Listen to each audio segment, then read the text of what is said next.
पश्चिम बंगाल की सियासत में ममता बनर्जी जितनी ताकतवर महिला शायद ही कोई दूसरा हुआ।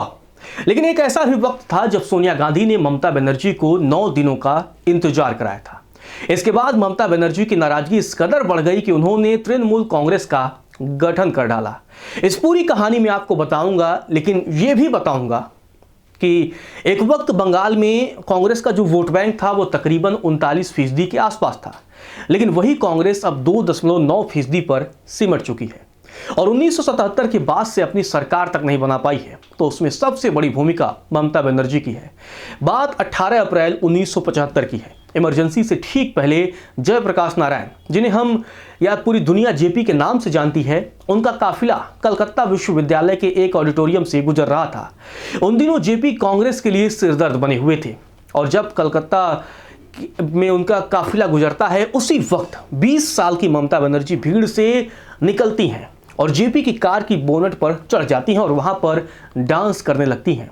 उस तस्वीर को पूरी दुनिया ने देखा। वहां खड़े लोग दंग रह गए, पुलिस वाले हैरान रह गए कि कैसे एक 20 साल की लड़की ने सबको चकमा दिया। ममता बनर्जी ने जेपी का काफिला रोका तो इंदिरा गांधी की वो नजर में आ गई। इंदिरा गांधी ममता बनर्जी से बेहद प्रभावित हो गई। 1984 में जब चुनाव हुए तो 29 साल की ममता बनर्जी को कांग्रेस ने टिकट दे दिया। ममता बनर्जी ने दिग्गज वामपंथी नेता सोमनाथ चटर्जी को हरा दिया और इसके बाद से अपने सियासी ग्राफ को आगे बढ़ा दी गई। इसके बाद तो कांग्रेस में ममता बनर्जी का कद भी बढ़ता चला गया।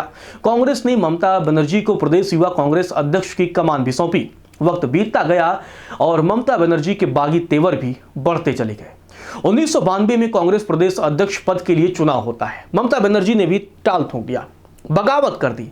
प्रदेश अध्यक्ष के चुनाव में ममता बनर्जी के सामने कांग्रेस अध्यक्ष सीताराम केसरी के चहेते उस वक्त सोमेन मित्रा थे, लेकिन ममता चुनावी मैदान में हाथ आजमाती हैं। हालांकि ममता को चुनाव में हार का सामना करना पड़ा, लेकिन ममता का कद इसके बावजूद बढ़ता गया और ये कद, ममता का बढ़ता कद कई लोगों को चुभने लगा। उसमें प्रणब मुखर्जी, सोमेन मित्रा, प्रियरंजन दास मुंशी जैसे तमाम नेता भी थे। इनकी टेंशन बढ़ने लगी और ममता का कद इन्हें चुभने लगा। इसके बाद से सियासी खिचड़ी पकनी शुरू हो जाती है, जिसकी वजह से ममता ने युवा कांग्रेस अध्यक्ष पद से इस्तीफा दे दिया। फिर आती है तारीख 9 अगस्त 1997। कोलकाता के नेताजी इंदौर स्टेडियम में कांग्रेस का अधिवेशन आयोजित किया जाता है। कार्यक्रम में ममता बनर्जी को नहीं बुलाया गया, जिसके बाद ममता बनर्जी ने बगावत कर दी और स्टेडियम के बाहर रैली बुला ली। उस घटना के बारे में वरिष्ठ पत्रकार कल्याणी शंकर अपनी किताब में इस घटना का पूरा जिक्र करती हैं और बताती हैं कि सीताराम केसरी ने ममता की रैली को रोकने की भरपूर कोशिश की। कई नेताओं को मान मनौवल के लिए भी भेजा, लेकिन ममता थी कि वो अड़ी रही। ममता की रैली में जमकर भीड़ उमड़ी। इस दौरान ममता ने ऐलान कर दिया कि हमारी रैली में आने वाले ही असली ग्रासरूट कांग्रेसी यानी तृणमूल कांग्रेसी कार्यकर्ता हैं। जी हां, यहीं से तृणमूल कांग्रेस की नींव पड़ जाती है और यही टीएमसी की नींव आने वाले वक्त में चलकर कांग्रेस के लिए काल बनती है। हालांकि ममता की रैली से कांग्रेस के तमाम दिग्गज नेता उस वक्त घबरा गए थे। आनंद फानंद में सोनिया गांधी से ममता बनर्जी की मीटिंग कराई जाती है। आधी रात को नई दिल्ली में ममता बनर्जी और सोनिया गांधी के बीच मुलाकात होती है। बैठक के बाद ममता ने पत्रकारों से कहा कि मैं पार्टी से अलग नहीं हो रही हूं, लेकिन तृणमूल कांग्रेस को तभी भंग करूंगी जब सोनिया गांधी राष्ट्रीय अध्यक्ष बनेंगी।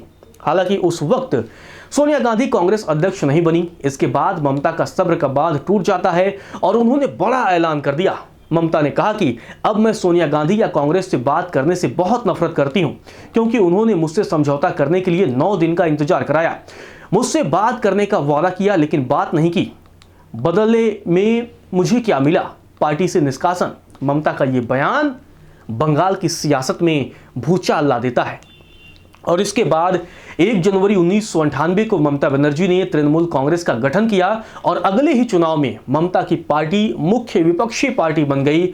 ममता ने कांग्रेस का अधिकतर वोट अपने पाले में खींच लिया। इसके बाद धीरे धीरे ममता बनर्जी बंगाल की सुपर वुमेन बन गई और फिर 2011 में जब सीएम बनती हैं तो उसके बाद से बंगाल की सियासत में सबसे ताकतवर मुख्यमंत्री के तौर पर अपनी पहचान बनाती हैं और आज ममता के होते हुए कांग्रेस अपने अस्तित्व की लड़ाई लड़ रही है।